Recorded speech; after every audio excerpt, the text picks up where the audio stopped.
At precisely 0640 hours, a Japanese warship quietly left Yokosuka. Its deck was covered in fresh, heat-resistant coatings and new landing markings. Officially, it is called a helicopter destroyer, but behind that label, engineers had done the impossible. This ship could now launch stealth fighters Japan was never supposed to have. China's planners missed it. So how did one word on a hull let Japan sidestep decades of post-war law? And what does this sleight of hand mean for the balance of power in the Pacific?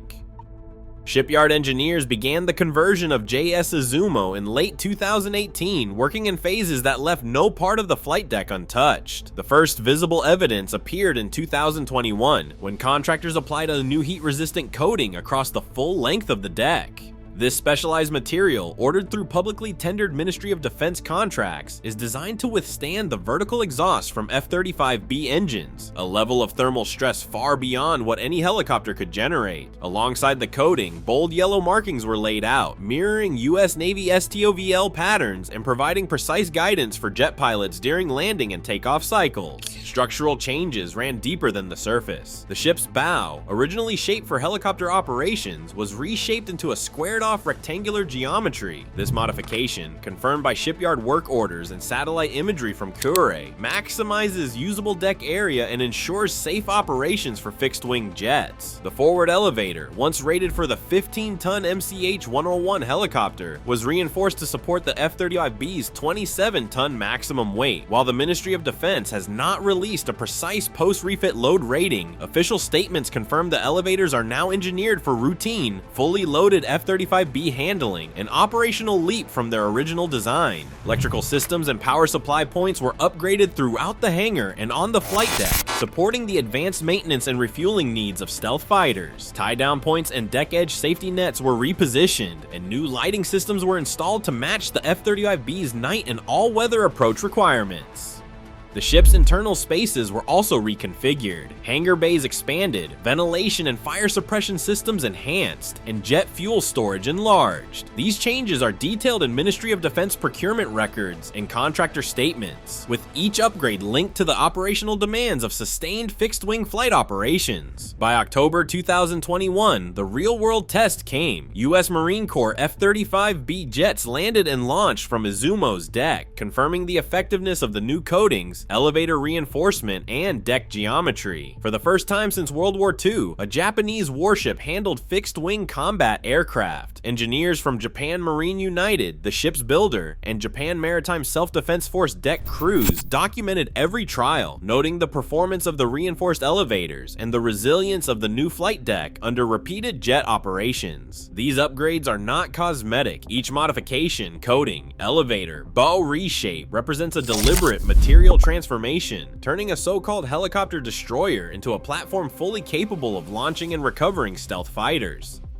Flight deck operations on the refitted Izumo class are defined by numbers, not just appearance. A typical deployment brings 8 to 12 F-35B aircraft aboard, with enough hangar and deck space for surge periods, pushing up to 14 jets if needed. During high-tempo drills, official logs and after-action reports show these ships can generate 35 to 40 sorties in a day, provided sea conditions cooperate and deck cycles run smoothly. Routine operations settle closer to 20 to 30 sorties per day, a figure that puts Izumo in the same league as America-class amphibious assault ships, though still trailing the larger United States carriers in sustained output. Sea State is where the Izumo class separates itself from China's J-15 carriers. The F-35B vertical landing capability means flight operations continue in rougher waters. Sea States where Chinese ski jump carriers struggle to keep their decks safe and level. Typhoon season in the Western Pacific can ground fixed-wing launches from Liaoning or Shandong, but Izumo's stabilization and reinforced deck allow Japanese jets to fly when their Chinese counterparts are forced below decks. This edge is not theoretical. It is documented in Japan Maritime Self-Defense Force and United States Marine Corps trial data, with F-35B aircraft cycling on and off the deck in conditions that would halt conventional carrier sorties. The advantage extends beyond raw sortie numbers. Each F-35B brings a sensor suite designed for real-time intelligence and targeting, feeding live data through Link 16 and cooperative engagement capability networks. During joint exercises, F-35B aircraft have handed off tracks to Aegis-equipped destroyers, queuing missile batteries on ships dozens of miles away. While Japan keeps the exact range and latency figures classified, United States Navy trials have shown targeting handoffs from F-35 aircraft to Aegis shooters at distances exceeding 100 nautical miles, with engagement cycles measured in seconds.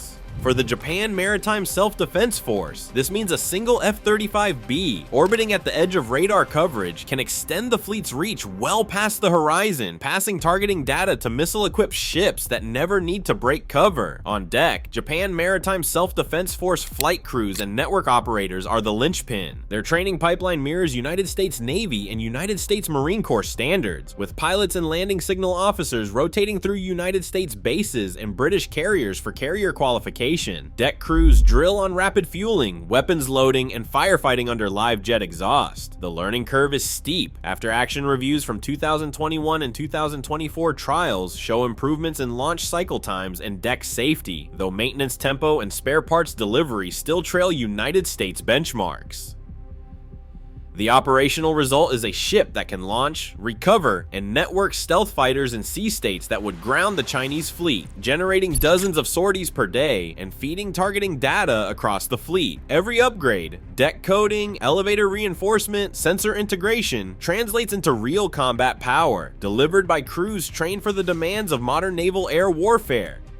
Japanese law has long drawn a clear line in the Pacific. Article 9 of the post-war constitution renounces war and forbids the maintenance of war potential. For decades, this legal boundary shaped every decision in Tokyo's defense bureaucracy. The Cabinet Legislation Bureau, acting as gatekeeper, insisted that new ships must not look like carriers, must not sound like carriers, and above all, must not be called carriers. Officially, the Izumo and Kaga are helicopter destroyers.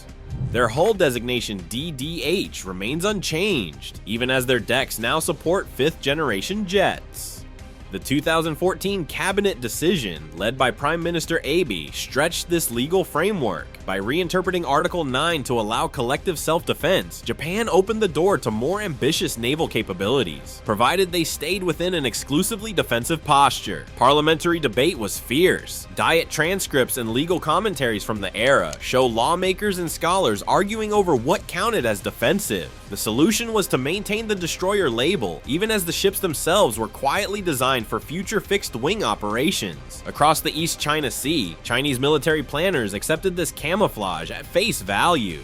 PLA doctrine and A2AD planning documents from the years 2010 to 2019 focused overwhelmingly on US carrier groups, not Japanese ones. Chinese analysts, referencing official Japanese ship classifications, described the Izumo class as helicopter command ships, intended for anti-submarine patrols and disaster relief. Publicly available Chinese defense journals rarely discuss the prospect of Japan fielding true carriers, often citing constitutional limits as a reliable break. This assumption shaped missile basing decisions, air defense coverage, and naval force posture throughout the first island chain. When Japan's Ministry of Defense announced the F-35B upgrade in 2018, Chinese commentary shifted abruptly. Editorials and PLA-linked reports labeled the move a destabilizing surprise, warning that Japan's legal maneuvering had created a new class of threat. The camouflage, legal on paper, operational in fact, had worked. The strategic surprise was not in steel or software, but in the quiet gap between law and capability.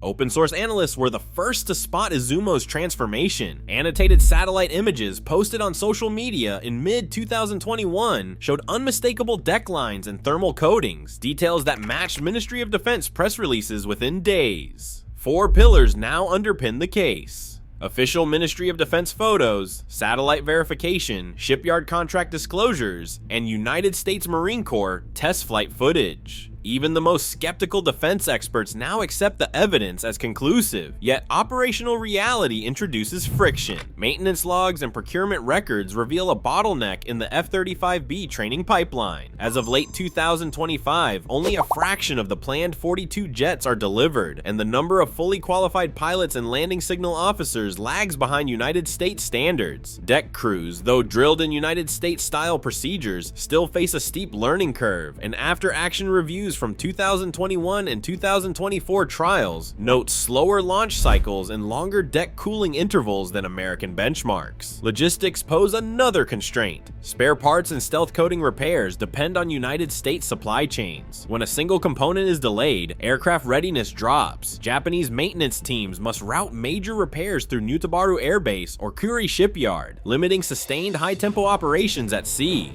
These hurdles are not unique to Japan. Even United States and United Kingdom F-35B carriers face similar challenges. But for Izumo and Kaga, full operational tempo is unlikely before 2026, when the training pipeline and logistics catch up with hardware upgrades. The transformation is real, but so are the limits. For every image of a jet landing on deck, there is a ledger of spare parts, maintenance hours, and training rotations that determine how often that feat can be repeated. Today, the Izumo class sails with 5th generation fighters without ever changing its name. As Asia's balance shifts, labels offer cover, but capability shifts the calculus. In every contested sea, power now hides behind language. In a world of legal fictions, reality rides on the next launch.